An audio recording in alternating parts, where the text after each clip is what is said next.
जो पुरखतरात था मजहरे तजल्ली बन गया। फैज जब कामल पीर का इस पे होने लगा। ये पुरखतरात इंसान को पता नहीं है कि इंसान के केड़े केड़े दुश्मन दुनिया च इंसान नजर नहीं आ रहे।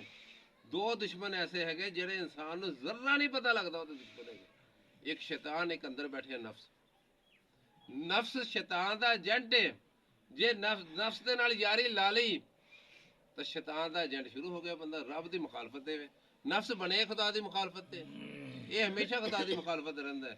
तो रूह जिहड़ी हैगी अल्लाह की मुआफकत हुंदी है।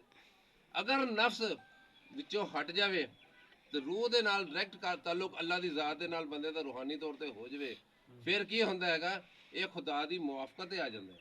तो हजरत गौसे आजम फरमाते हैं कि खुदा की मुआफकत अख्तियार करो। पूछा वो कैसे अख्तियार करे? कहते नफ्स की मुखालफत ही तो खुदा की मुआफकत है। ਜਿਹੜਾ ਬੰਦਾ ਆਪਣੇ ਨਫਸ ਦੀ ਮੁਖਾਲਫਤ ਕਰਦਾ ਹੈ ਹਰ ਉਸ ਗੱਲ ਦੇ ਵਿੱਚ ਜਿਹਦੇ ਵਿੱਚ ਇਹ ਇਹਨੂੰ ਨੁਕਸਾਨ ਦੇ ਵਿੱਚ ਲੈ ਜਾਂਦਾ ਹੈ। ਨੁਕਸਾਨ ਦੋ ਤਰ੍ਹਾਂ ਦੇ ਹੁੰਦੇ, ਇੱਕ ਦੁਨੀਆ ਦਾ ਨੁਕਸਾਨ ਹੁੰਦਾ, ਇੱਕ ਆਖਰਤ ਦਾ ਨੁਕਸਾਨ ਹੁੰਦਾ। ਜਿੰਦੇ ਜੀ ਦੁਨੀਆ ਦਾ ਨੁਕਸਾਨ ਪੂਰਾ ਕਰਨ ਦੀ ਜ਼ਿੰਮੇਵਾਰੀ ਰੱਬ ਦੇ ਕੋਲ ਹੈਗੀ, ਅਗਰ ਤੁਸੀਂ ਸਬਰ ਕਰ ਜਾਓ। ਅਗਰ ਤੁਸੀਂ ਸਬਰ ਕਰ ਜਾਓ, ਰੱਬ ਨੁਕਸਾਨ ਪੂਰਾ ਕਰਦਾ, ਕਈ ਗੁਣਾ ਵਧਾ ਕੇ ਵੀ ਦੇ ਦਿੰਦਾ ਜੇ ਸਬਰ ਕਰ ਜਾਓ। ਤੇ ਆਖਰਤ ਦਾ ਨੁਕਸਾਨ ਜਿਹੜਾ ਹੈ ਨਾ ਉਹਦੇ ਰਹਿਮਤ ਦੇ ਨਾਲ ਹੀ ਹੈ बेड़े पार होने, वरना हाल कोई नहीं साडा।